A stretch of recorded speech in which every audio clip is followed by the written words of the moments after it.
آج کل بھی جو فائنانس منسٹر ہیں ان کو بھی دیکھ لیں. یہ ہم ہمیشہ فائنانس منسٹر امپورٹ ہی کیوں کرتے ہیں؟ اور وہ فائنانس منسٹر جس کو لوکل، جس کا سیاست کے ساتھ کوئی تعلق نہیں.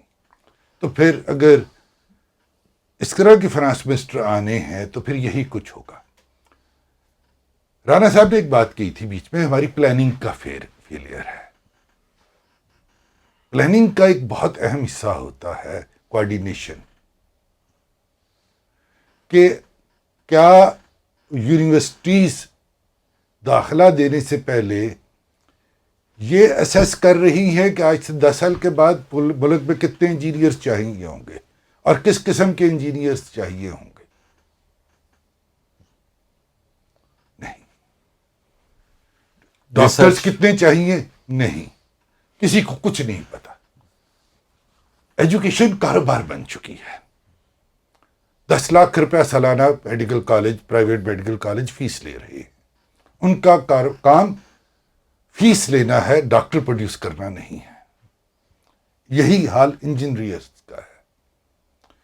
دوسرا جو سوال میں پوچھتا ہوں کہ یہ جو ہماری یونیورسٹیز ہیں یہ کیا ہمارے ایکو سسٹم میں انٹیگریٹڈ ہیں؟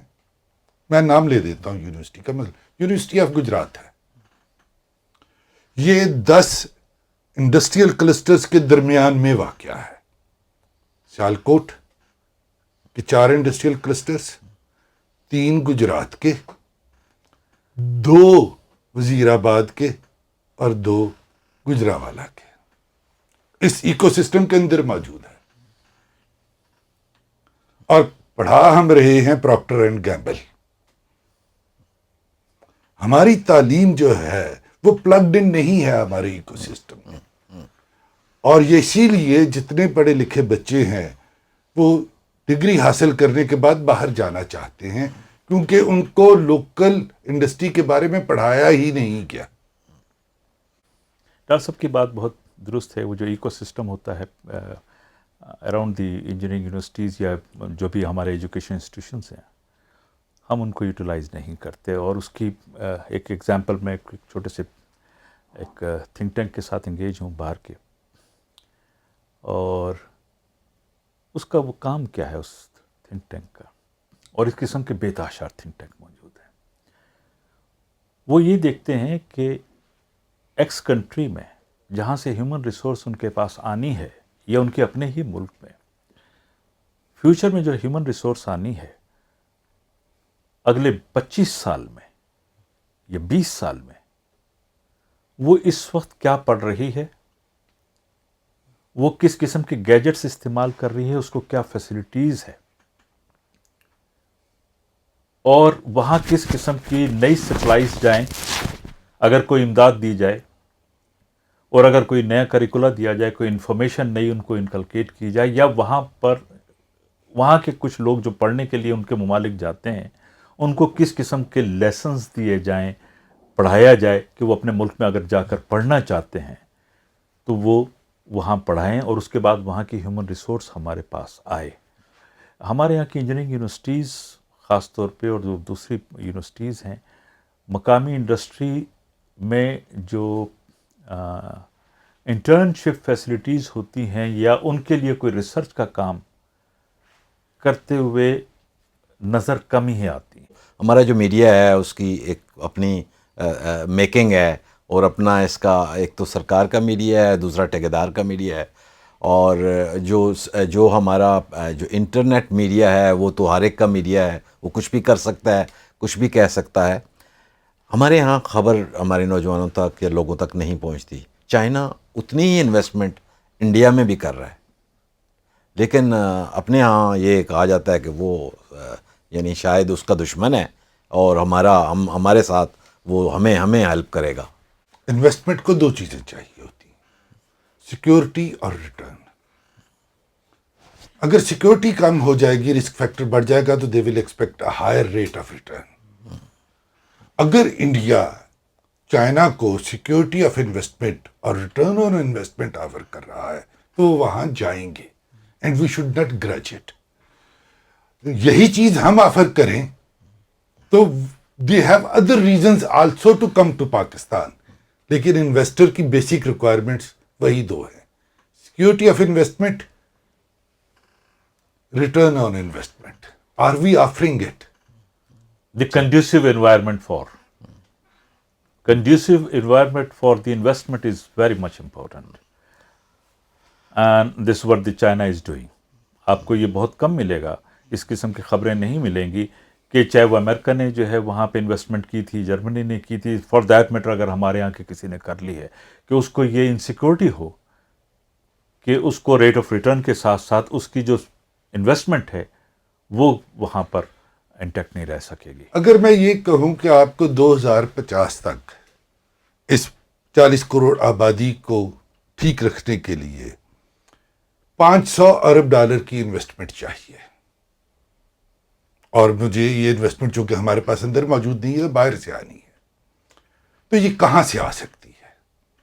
کیا یورپینز کے پاس اس قسم کی پاکستان میں انویسٹمنٹ کی اپیٹائٹ ہے؟ کیا امریکنز کے پاس یہ اپیٹائٹ ہے؟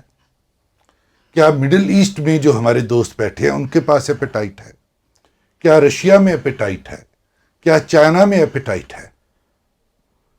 تو جن کے پاس اتنے پیسے ہوں، پہلی بات تو شرط یہ کہ ان کے پاس اتنے پیسے موجود ہوں، سرپلس. دوسری بات یہ کہ ان کے پاس اپیٹائٹ بھی ہو پاکستان میں انویسٹمنٹ کی. تو مجھے یہ اپیٹائٹ نہ ہی تو امریکہ میں نظر آتی ہے، نہ ہی یورپ میں، نہ ہی رشیا میں، اور نہ ہی مڈل ایسٹ میں. ڈاکٹر صاحب، ریسرچ بڑی امپارٹنٹ ہے. رانا صاحب نے اسی کی طرف اشارہ کیا کہ ہمارے ملک میں ریسرچ نہیں ہوتی، اور لمیٹڈ ریسرچ جو تھنک ٹینک ہیں وہ اپنی نیڈ کے لیے، اپنے ممالک سے کی ضرورت کے لیے اس ملک میں ریسرچ کرتے ہیں، پھر اسی ایریا میں کنسنٹریٹ بھی کرتے ہیں، ٹریننگ بھی کرتے ہیں. ہمارے ہاں آخری سوال ہے میرا یہ، کیونکہ ٹائم ہمارا خاصا ہو گیا، ہمارے ہاں اس ریسرچ کی کیا لیول ہے اور کیا فقدان ہے؟ ہم ایک بات کرتے ہیں پبلک پالیسی کی. یہ پبلک پالیسی ہے، اس کی میں بس ایک 2-3 فکروں میں بات ختم کروں گا. اس کی بنیادی ریکوائرمنٹ یہی ہوتی ہے کہ جہاں جس جگہ اس چیز نے جا کے کنزیومر کو ہٹ کرنا ہے، اس کا فیڈ بیک، اس کا انیشیٹو بھی وہیں سے آنا چاہیے.